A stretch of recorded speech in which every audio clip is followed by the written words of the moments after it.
What's going on, everyone? My name is Nicholas Merton here at DataDash, and today is October 2nd of 2019. Well, folks, I hope you are having a fantastic day wherever you are.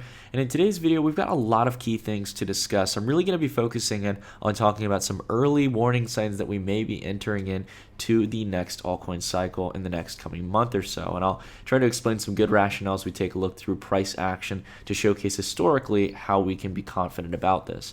Now, we're going to be talking about a few other things as well as we take a look across crypto markets, but I'm going to keep it relatively simple. If you guys can't tell, I'm actually currently traveling at the moment. As I mentioned in my last update, I am in Malta at the moment for the Delta Summit. So if you happen to hear any traffic outside, or you hear any horns going off, it's angry taxi drivers on the limited roadways they have here in Malta. But anyways, putting that aside, let's go ahead and take a look over the market here real quick, guys. As we can see over the last 24 hours, most cryptocurrencies right now are in red territory, but again, almost pushing towards a no-trend scenario. Nothing too severe across the board. Market cap has really remained stagnant, and overall altcoin dominance right now, again, remaining relatively neutral since we last talked the other day. I'm still very much watching to see, as we've been setting the trend of lower highs and lower lows, if we're going to get a break on that, and that's really going to get me eager as to whether or not we're going to get a trend shift. But again, market cap I think is going to hang around this range, might even come down over the next few days down to $200 billion to really, again, set a low here like we did with the $100 billion mark as a new level of support. So twice as much as what we set back here in December. Now, I want to go ahead. We're not going to be looking at Bitcoin much today, guys, because as I've already told you, we're in a price range where I'm already accumulating when I can get cash deposited onto the exchange. It takes a while for bank transfers to go through.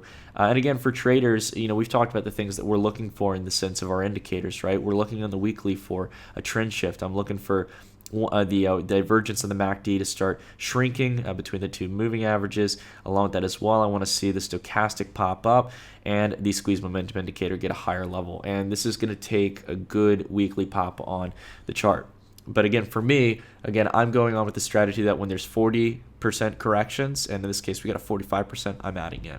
Now, again, I don't want to take much time talking about Bitcoin because we've already talked about it. Today, I want to spend some time to look genuinely at very simple price analysis to determine whether or not we're going to enter into the next cycle. Because so many people, again, I know I stress this on the channel, guys, and I've rambled on about it enough. Most people overcomplicate TA, especially when it comes to cryptocurrency markets and understanding broader cycles. When you take a look at the weekly time frame and the monthly time frame, really step back, it's not too difficult to find these very big opportunities to find multiples and investment. And you can say it's all speculative, guys. 100%, I have no doubt a lot of it is speculative. It's a human emotion that drives these kind of rampant cycles. But I think at the same time, altcoins right now have lost a lot of dominance, where in some projects, some of it is fundamental and valuable in the sense that I think a lot of these projects can be undervalued. Some of them, on the other hand, again, are carried by speculation. Either way, we want to trade where there's opportunity, okay?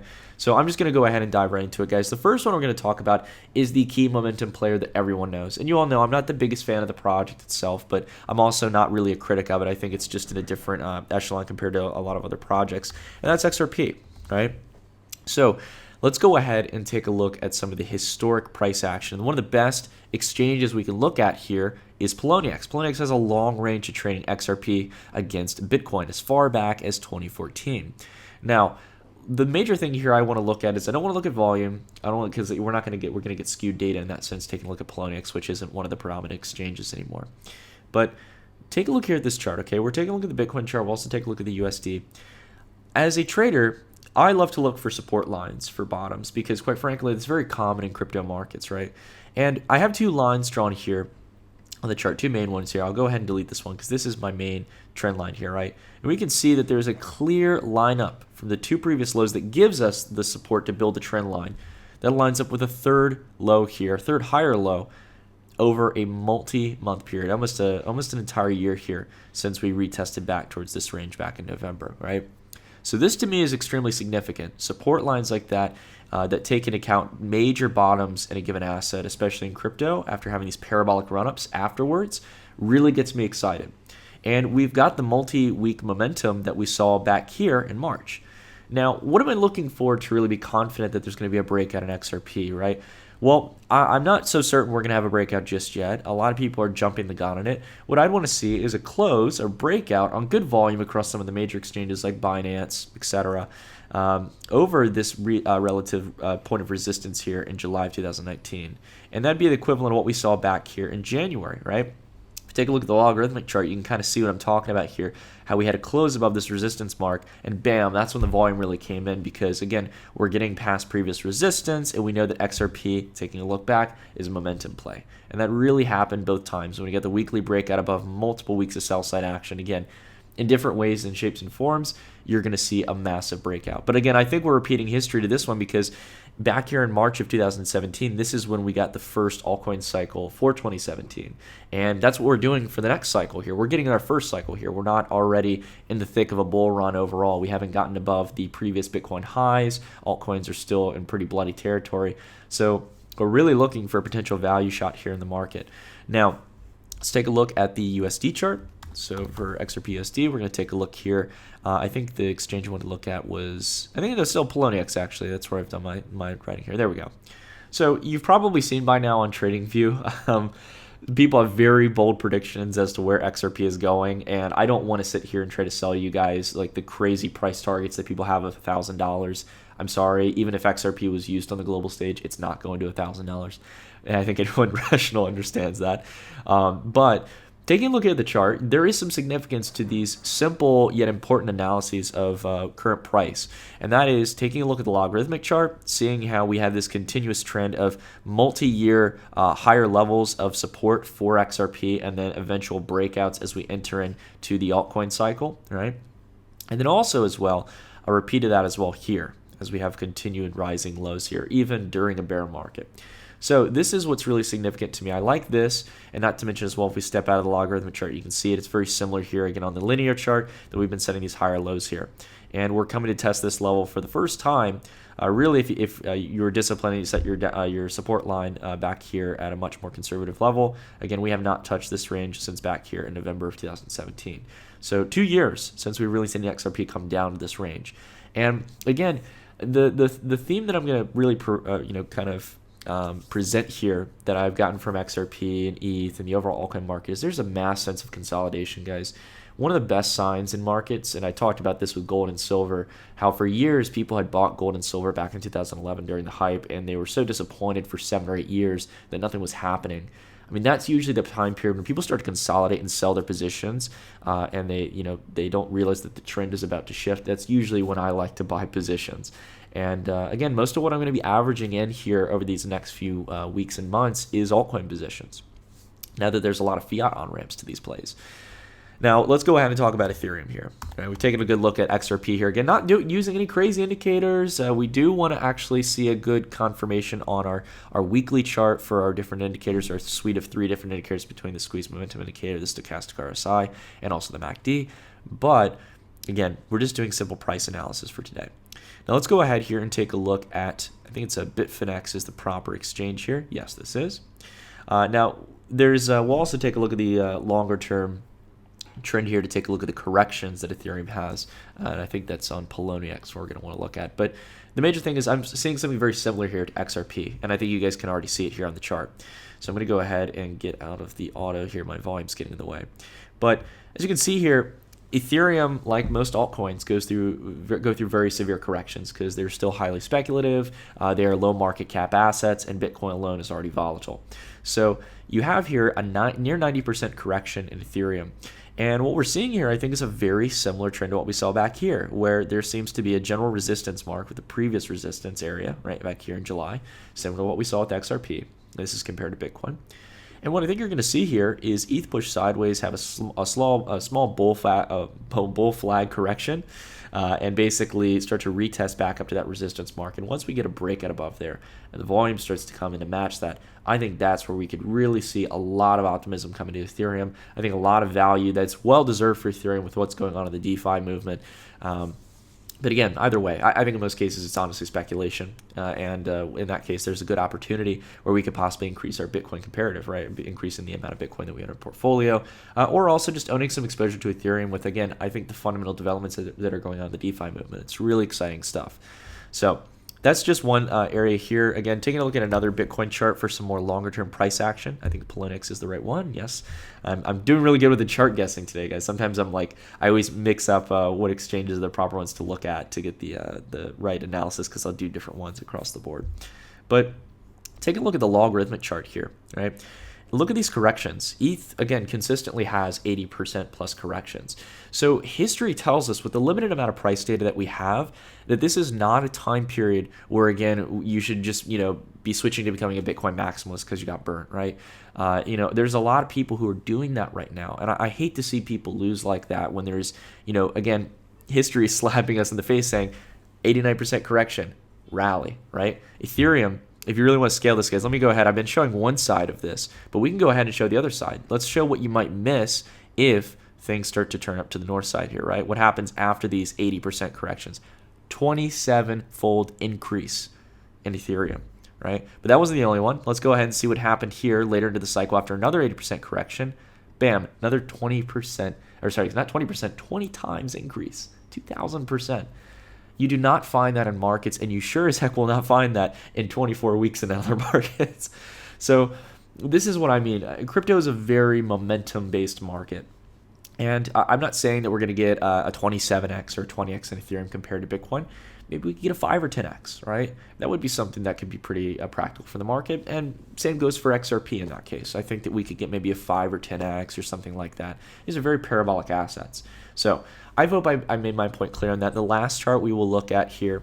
Actually, I don't think, in the sense of the USD, I'll be honest, I don't think I have much of an analysis on the USD chart for Ethereum. I do like that it's been pushing up, and this goes with XRP as well, that it's been pushing up with the level of resistance we had back a few days ago before the sell-off in Bitcoin.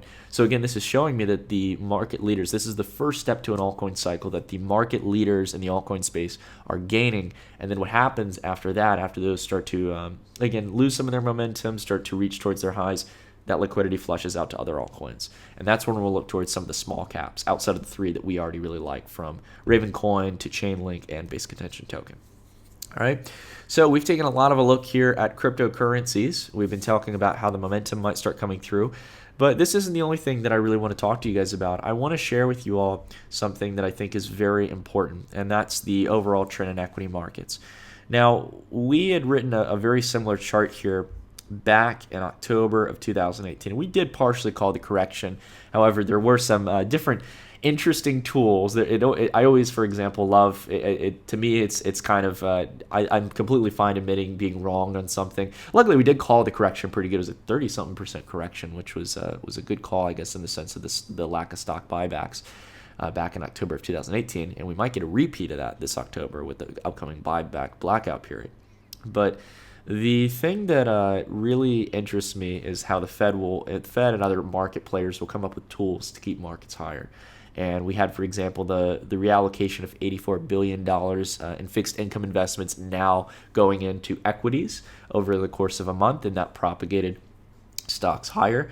We had, for example, the Chinese central bank injecting a large, actually, I don't know if it was the central bank, I think it was just the general overall Chinese banking system injected the largest amount of credit earlier on this year.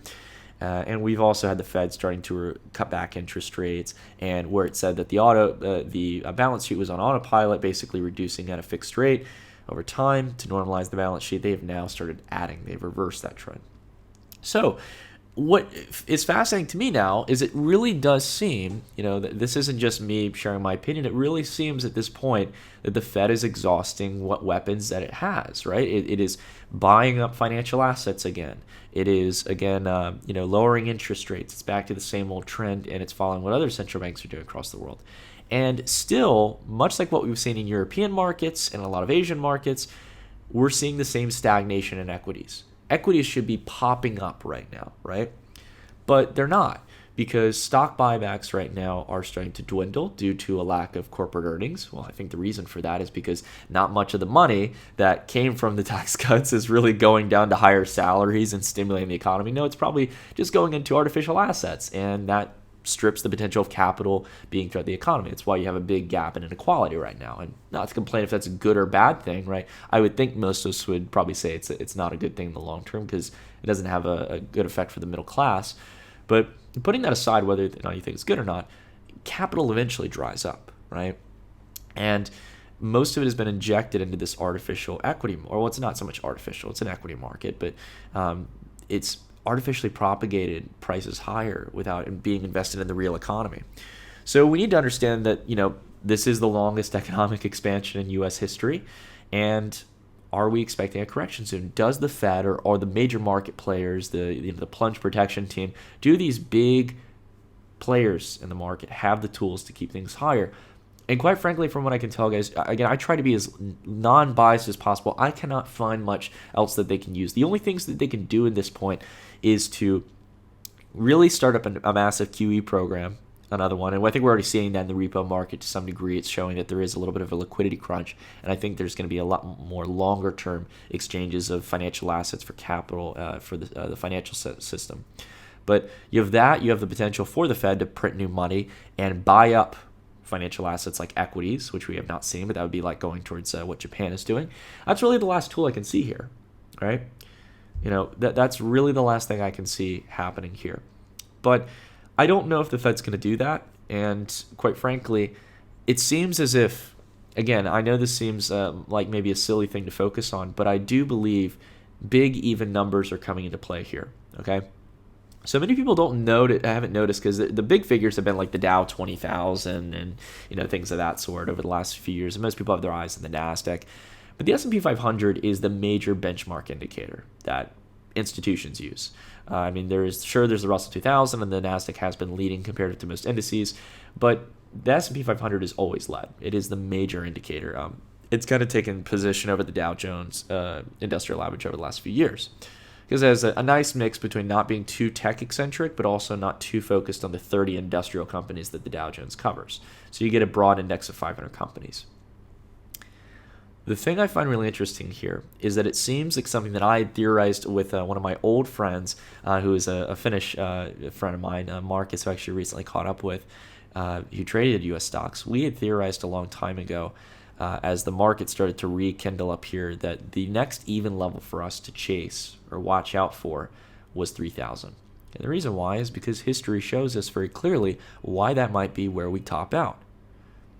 We know here on the channel that corrections tend to be, for most markets, around 50%, especially in equities. 50% pullback back here between 2000 all the way down here to December of 2002, and here from October 2007 to March of 2009, right? These usually last around a year and a half in the sense of the overall cycle. It could be a year and a half. Over here, for example, we had nearly 3 years in this case for a correction. So no matter on the time frame here, and I do believe we'd get something much more like a 2000 or something we've seen in the 80s more towards the 80s and 90s and stuff that's more longer term in the sense of the correction. But my major point here is that I do believe we're going to get a haircut and we're going to come down and make previous resistance new support. It seems like the really rational option here. If I was Jay Powell and I had an obligation to actually service the U.S. economy and to keep the U.S. economy strong, I wouldn't be caring about asset markets. I'd be caring much more about helping the underlying system and the underlying plumbing of the credit market in this case, which is something it seems like he's trying to do with the repo market. But quite frankly, I think that equities right now, simply put, without rambling too much, are set up for a correction. And this is just a generic line here, with a general time frame, sometime between 2021, 2022, setting a bottom. I think this is going to be actually a little more slow-paced than most if the Fed corrects on what's going on in the negative yielding bond market, right? I think the Fed needs to step up to the plate, keep interest rates where they are, and if that's not enough to support equities, tough luck. Equities have already had a great rally over the last few years. I don't really care if at this point someone's buying equities at a 353% rally from the low, and this is the S&P 500, bear in mind, not to talk about how tech companies have done, which we'll take a look at in just a moment. Sorry, that's their fault. I feel bad for the retail investors in my country, in the United States, who didn't get good financial literacy. That's the only people I feel bad for, who have been completely wronged by the education system and have had to go to places like my channel on YouTube to learn about this stuff. This is a late term part of the cycle, guys. It's not an optimal time to really, in my opinion. Again, you could buy equities, you can do whatever you want. For me personally, to average in equities, I don't have any incentive to buy pure outside of the only stocks that I think are going to do well, which are really gold miner stocks and a few other commodity plays at the moment. But just take a look at tech, guys. Let's take a look at the FANG stocks. Sorry, guys, I accidentally I did something on my Mac trackpad, and this is why I don't like laptops. I did something that like zoomed in the view really weird. I was trying to figure it out, and I noticed it was actually inside of Chrome. So anyways, back to what I wanted to talk about here. All right, I guess the line's a little messed up because that's not a logarithmic line. So we're back to the $1 trillion market cap range, and over the last day here of trading activity, we had it looks like yet another topping out candle here around this $1 trillion valuation. The S&P 500 in the broader market, again, is looking a little bit positive in the pre-market, or at least Apple is. I think the overall market's down a little bit. But again, if you don't see a higher close here on Apple, this is going to get me, again, continuing to be concerned in the idea that we're going to have a correction here. It doesn't really concern me because I'm really not exposed to equities right now. But I think a lot of the other tech stocks are giving these signals. Facebook setting lower highs and lower lows. Take a look at Amazon, for example. I think Amazon is the clearest, and I honestly think Amazon is one of the most interesting companies in the long term, in the sense of its kind of dominance in the supply chain system. But again, lower high here, same exact range, big even level, $2,000 per share. I think scares a lot of investors. You have to think, again, if you're buying at $2,000 and you're buying at $1 trillion market cap, right?